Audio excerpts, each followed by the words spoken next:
بسم اللہ الرحمن الرحیم۔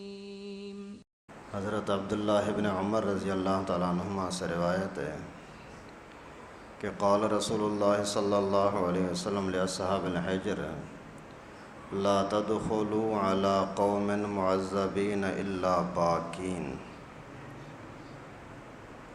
کہ حضرت ابن عمر کہتے ہیں کہ رسول اللہ صلی اللہ علیہ وسلم نے جب اصحاب حجر کو دیکھا تو فرمایا کہ لوگوں، یہ جو عذاب والی قوم کی جگہ ہے یہاں آپ نہیں جایا کرو، اگر جانا پڑے تو روتے ہوئے جایا کرو، ایسا نہ ہو کہ جو عذاب ان لوگوں کے اوپر آیا تھا وہ آپ کے اوپر بھی آ جائے۔ اصحاب حجر سے مراد ہے قوم صالح۔ حضرت صالح علیہ السلام جس قوم کی طرف تشریف لے گئے تھے ان کو بڑا دین کا کام سمجھایا کہ خدا کے بندو، اللہ کی بات مانو، رسول اللہ کی بات مانو، اسی میں آپ کے لیے خیر ہے۔ شام سے جب مدینے کی طرف آتے ہیں تو راستے کے اندر ایک بڑا شہر ہے، اس شہر کا نام ہے حجر۔ اس زمانے کے اندر اس کا نام تھا حجر، ابھی بھی یہی نام ہے۔ تو وہاں وہ لوگ رہتے تھے اور ان کی زیادہ تر خواہش اور محبت دنیاوی، یعنی دنیا کے عیش و عشرت میں مست ہوتے تھے، بس زیادہ کمانا، زیادہ کھانا پینا، باغات، کاروبار، اعلیٰ قسم کا مکان ہو، پہاڑ کے اوپر مکان ہو، یعنی بڑے دنیا کے فیشن کے اندر بہت زیادہ پڑے ہوئے تھے اور باغات وغیرہ بھی بہت تھے۔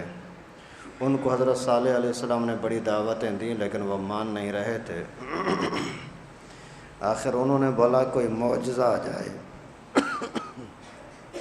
کوئی معجزہ آ جائے پھر ہم مانیں گے۔ پھر ان کے منہ مانگا معجزہ کہ پہاڑ پھٹے، اسی سے اونٹنی پیدا ہو، پھر اونٹنی کا بچہ ہو، اگر ایسا ہوگا تو پھر ہم مانیں گے۔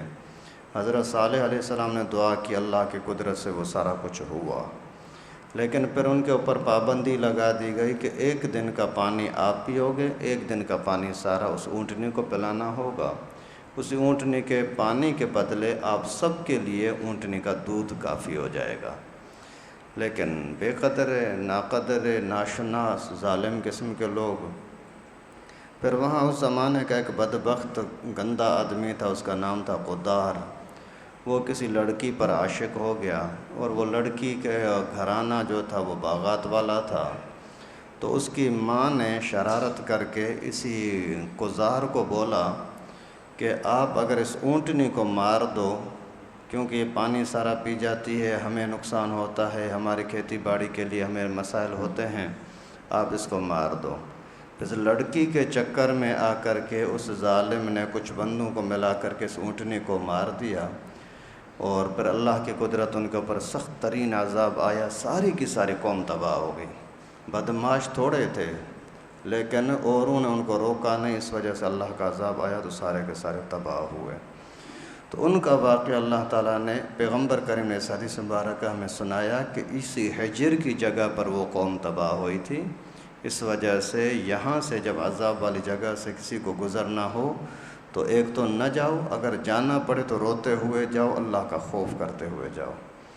اسی سے معلوم ہوا کہ آج کل کے زمانے میں بھی جو عذاب والی جگہیں ہیں، جہاں جہاں اللہ کا عذاب آ چکا ہے، موئنجو دڑو ہے یا ٹیکسلا ہے یا اور کوئی جگہیں ہوں، وہاں پکنک کے لیے جانا، گھومنے کے لیے جانا جائز نہیں ہے۔ اللہ تعالیٰ سے دعا ہے کہ اللہ پاک ہم سب کو ان خرابیوں سے بچنے کی توفیق نصیب فرمائے جن خرابیوں کی وجہ سے پہلی قوموں پر عذاب آئے۔ جن چیزوں سے اللہ کے نبی نے منع کیا ہے ان سے بچنے کی توفیق نصیب فرمائے۔ وآخر دعوانا ان الحمد للہ رب العالمین۔